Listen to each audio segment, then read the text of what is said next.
सोचिए, अगर मडारा उचिहा, वो नाम जो निंजा दुनिया का सबसे बड़ा खतरा था, बोरुटो के युग में अचानक लौट आए, क्या बोरुटो और नई पीढ़ी उसके सामने टिक पाती? क्या सस्के, नारुतो और बाकी निंजा मिलकर भी उसे रोक पाएंगे? और क्या मडारा का यह वापसी पूरी निंजा दुनिया के लिए एक नई तबाही लेकर आएगा? तो चलिए दोस्तों, इस खतरनाक व्हाट इफ थ्योरी की शुरुआत करते हैं। अचानक मडारा उचिहा वास्तव में बोरुटो टाइमलाइन में पहुंच गया। तेज रोशनी की एक चमक के बीच मडारा उचिहा अचानक कोनोहा में प्रकट हुआ। उस समय होकागे नारुतो, जो अब भी अपने ऑफिस में ओवरटाइम काम कर रहा था, अचानक गंभीर हो गया। वह और कुरामा ने एक साथ उस उपस्थिति को महसूस किया। यह वही आभा थी जिसे कुरामा सबसे ज्यादा नफरत करता था। नारुतो ने अविश्वास से चिल्लाया। वह तुरंत पीछे की खिड़की खोलकर बाहर कूद गया। उसी समय कोनोहा में चुनीन परीक्षा हो रही थी, जिसमें अन्य गांवों से आए उम्मीदवार और 5 कागे इकट्ठा थे। होकागे नारुतो को सबकी सुरक्षा सुनिश्चित करनी थी। इसी बीच मडारा उचिहा, जो अब भी उलझन में था, गांव में घुसने ही वाला था, लेकिन उसकी वॉरिंग स्टेट्स वाली कवच के कारण कोनोहा के गार्ड्स ने उसे रोक दिया। मडारा की ताकतवर आभा को महसूस कर गार्ड्स ने घबराकर पूछा कि क्या वह लैंड ऑफ आयरन का कोई समुराई है। अगर उसके पास 7वें होकागे का निमंत्रण नहीं है तो उसे तुरंत चले जाने के लिए कहा गया। मडारा ने सामने खड़े 2 चुनिन को ठंडी नजरों से देखा। वह कभी युद्ध का देवता था और सिर्फ कुछ साल गांव छोड़ने के बाद अब ये छोटे मोटे निंजा भी उसे पहचान नहीं पा रहे थे, और उन्होंने 7वां होकागे कहकर क्या मतलब निकाला था। ऊपर नजर डालते ही उसने पहाड़ पर 7 होकागे के चेहरे देखे।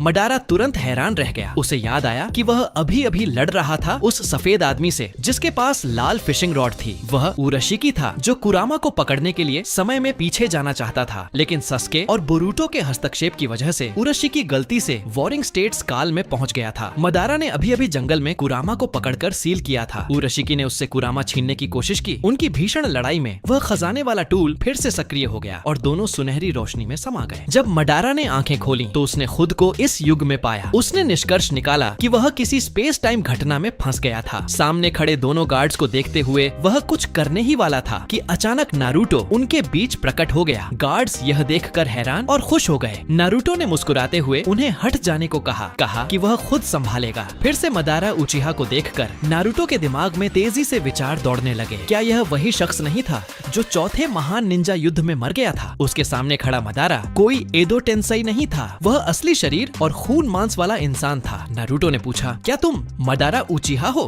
मडारा ने खतरनाक मुस्कान दी तो कम से कम सबने उसे भुलाया नहीं था। उसने नारुतो से पूछा कि क्या वे पहले मिल चुके हैं? नारुतो थोड़ा उलझन में पड़ा और माथा पकड़ लिया। उसने कहा, क्या तुमने आखिर में यह नहीं समझ लिया था कि सच्ची शांति क्या होती है? अब फिर से जिंदा क्यों हो? शिनोबी दुनिया अब शांति में है, क्या तुम आराम नहीं कर सकते? लेकिन मडारा को समझ ही नहीं आया कि नारुतो किस बारे में बात कर रहा है, क्योंकि वह अभी अभी वॉरिंग स्टेट्स युग से आया था। उसने अभी तक आई ऑफ द मून प्लान भी शुरू नहीं किया था और नारुतो को पहचानता भी नहीं था। हालांकि उसे महसूस हुआ कि नारुतो की बातें हशिरामा जैसी थीं। उसने पूछा, क्या यह कोनोहा है? नारुतो ने नोटिस किया कि मडारा को कुछ याद नहीं है, तो उसने पूछा कि उसके यहाँ आने से पहले क्या हुआ। मडारा ने अपनी उराशिकी वाली लड़ाई बताई। नारुतो का चेहरा तुरंत गंभीर हो गया। गारा से मिली जानकारी के मुताबिक वास्तव में एक ओत्सुत्सुकी था जिसके पास फिशिंग रॉड थी। क्या समय यात्रा वाकई संभव थी? जब मडारा ने जाना कि यह अब कोनोहा का साल 80 है तो उसे एहसास हुआ कि वह साल 5 से इस युग में आ गया है। नारुतो की बातों से उसे पता चला कि इस टाइमलाइन में वह अब मौजूद नहीं है। उसने नारुतो से पूछा कि इस दुनिया में उसका क्या अंजाम हुआ। थोड़ी बातचीत के बाद उसने पक्का कर लिया कि वह टाइम ट्रेवल कर चुका है। उसने नारुतो से पूछा कि इस टाइमलाइन में वह कैसे मरा। नारुतो ने गहरी सांस ली और बताया कि मडारा ने क्या किया था। संक्षेप में, तुम 30 साल पहले मरने वाले थे, लेकिन बाद में पुनर्जीवित हुए और आखिरकार ज़ेत्सु ने तुम्हारा दिल निकाल लिया। यह सुनकर मडारा चौंक गया, क्योंकि नारुतो के पास न तो शरिंगन था, फिर भी उसे आई ऑफ द मून प्लान और उचिहा स्टोन टैबलेट की बातें पता थीं। फिर भी उसने भरोसा किया। अपने अधूरे सपने के बारे में सोचते हुए उसने हाल ही में हशिरामा के साथ हुई बातचीत को याद किया। चेहरे पर हल्की मुस्कान आई। हशिरामा के विचार भले ही भोले थे, लेकिन अधूरे सपने अगली पीढ़ी को सौंपना शायद सही रास्ता था। उसने नारुतो से पूछा कि ये ओत्सुत्सुकी क्या है। हालांकि नारुतो के दिमाग में चित्र उभर आए, लेकिन वह शब्दों में समझा नहीं पाया। उसने कहा कि चलो मेरे साथ, शिकामारू सब विस्तार से बताएगा। रास्ते में मडारा ने समृद्ध कोनोहा को देखा और सोचा कि शायद यही वो सपना था जो उसने और हशिरामा ने गांव की नींव रखते समय देखा था। जल्द ही वे बाहरी इलाके में पहुंचे जहां शिकामारू नारा इंतजार कर रहा था। जब उसने नारुतो के साथ खड़े उस चेहरे को देखा, वह दंग रह गया। उसने हकलाते हुए पूछा, यह क्या हो रहा है? यह आदमी फिर से कैसे जीवित हो गया? यह सुनकर मडारा मुस्कुराया। चौथे महान निंजा युद्ध में उसने शिकामारू की रणनीतियों का सामना किया था। नारुतो ने इशारा किया कि घबराओ मत, यह अब पहले वाला मडारा नहीं है और उसके रहते कोई चिंता की बात नहीं। शिकामारू ने एक नजर मडारा पर डाली और जब उसने देखा कि उसके लड़ने का इरादा नहीं है तो वह शांत हो गया। अगले कई घंटों तक तीनों ने एक क्रॉस जेनरेशनल बातचीत की। आखिर शिकामारू था, उसने आसानी से स्वीकार किया कि मडारा टाइम ट्रेवल करके आया है। मडारा ने अपने अतीत और वर्तमान निंजा दुनिया के बारे में सब कुछ जाना। उसने बाहें मोड़ी और शांत भाव से कहा, लगता है निंजा दुनिया उतनी शांतिपूर्ण नहीं जितनी दिखती है।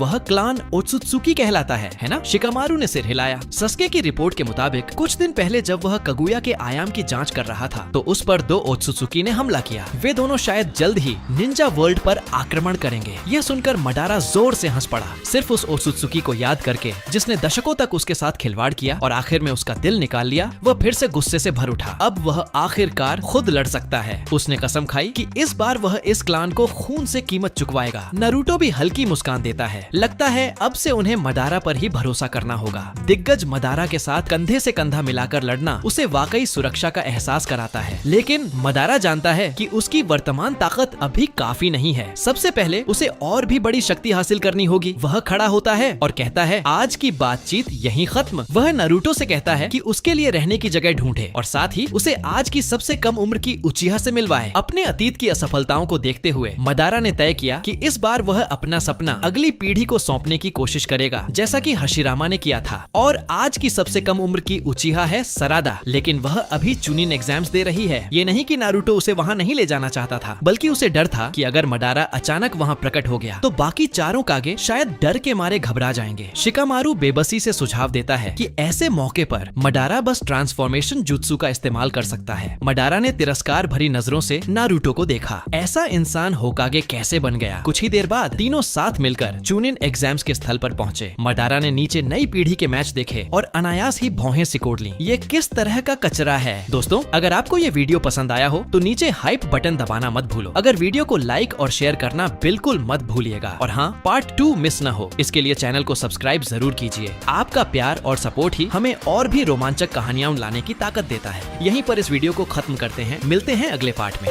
Everybody knows that I'm breaking down. Everybody knows I ain't faking now. Everybody knows my heart's vacant now. Yeah, she hates me now, I made mistakes but now I don't ever wanna be alone. I don't really ever feel at home. On my own, in the zone, that's the only way I know.